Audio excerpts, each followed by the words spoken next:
Students. तो आज जो है हम लोग इंग्लिश ग्रामर में chapter number 13 direct and indirect speech पढ़ेंगे। तो इसमें क्या होता है कि पहले आप जैसे डायरेक्ट बोलते हैं उसको हम लोग बोलेंगे, जैसे कि तुम कहाँ जा रहे हो, तो ये हो गया। फिर उसके बाद उसका दूसरी तरीके से बोल सकते हैं तुम जा रहे हो, तो ये हो गया। तो यही होता है indirect direct speech. The words spoking by a person are called speech of that person. तो जैसे कोई आदमी आपको कुछ बोल रहा है तो वो उसके जो है स्पीच हुई, यानी कि बोली हुई direct speech. There is a comma after speaker's actual word. There is a full stop after the words of the speaker. A question mark and exclamation mark can be used instead of a full stop to indicate the question or surprise.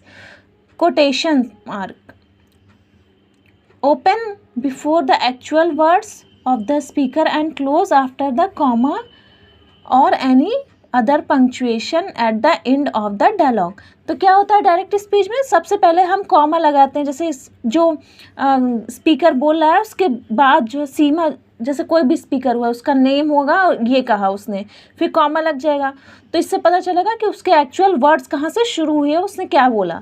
फिर उसके बाद बोलेगा full stop. तो full stop जो है एक बिंदी होती है, उसको लगाते हैं। उससे ये पता चलता है कि स्पीकर के जो वर्ड्स हैं वो ख़त्म हो गए, यानी कि उसकी बात ख़त्म हो गई। क्वेश्चन, तो हम क्या करते हैं, फुल स्टॉप की जगह क्वेश्चन मार्क, एक्सक्लेमेटरी मार्क्स भी लगाते हैं, जिससे ये पता चलता है कि ये जो सेंटेंस है वो ख़त्म हो गया और इसमें क्या पूछा जा रहा है, या फिर क्वेश्चन है या फिर सरप्राइज़ है। यानी कि किसी से सवाल पूछ रहे हैं कि हम उससे सरप्राइज हैं, आश्चर्यचकित हैं, चंबित हैं।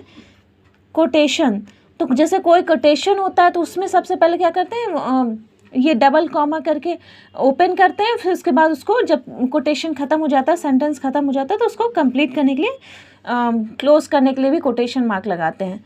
तो इससे पता चलता है कि कहाँ से कोटेशन शुरू हुआ और कहाँ से ख़त्म हुआ। फिर उसके बाद होता है indirect speech. Indirect speech is also called reported speech. तो ये इसको क्या कह सकते हैं, एक तरह से रिपोर्टेड स्पीच भी कह सकते हैं। Rules of changing from indirect to direct, direct to indirect. तो डायरेक्ट टू इनडायरेक्ट चेंज करने के कुछ रूल्स हैं, उनको भी देखना पड़ेगा, उसी के अकॉर्डिंग जो है हम चेंज कर सकते हैं। The pronouns and possessive adjective can change. तो प्रोनाउन और पोजेसिव एडजेक्टिव जो है वो चेंज होते हैं, उनको चेंज किया जाता है। Pronoun of the first person can change into the person and gender of the subject of the reporting verb. तो प्रोनाउन का जो फर्स्ट पर्सन है वो चेंज किया जाता है पर्सन या और जेंडर में। जेंडर मतलब होता है लिंग, पुल्लिंग, स्त्रीलिंग, पुल्लिंग, ये जो होता है जेंडर होता है। तो उसके अकॉर्डिंग जो सब्जेक्ट होता है वो चेंज किया जाता है रिपोर्टिंग वर्ब के, subject of the reporting verb. Example, तो एग्जाम्पल जैसे कि उदाहरण के लिए देखते हैं। Seema said I went to school. तो वो सीमा क्या बोले, मैं स्कूल गई थी। तो इसमें जो है हम डायरेक्ट से इनडायरेक्ट कैसे चेंज करेंगे, Seema said that she had gone to school. तो यहाँ पे आई की जगह पे क्या हो गया, शी हो गया, फर्स्ट पर्सन हो गया चेंज करने के बाद प्रोनाउन। तो वो बताती कि मैं स्कूल गई थी। The pronoun of second person can change into person and gender.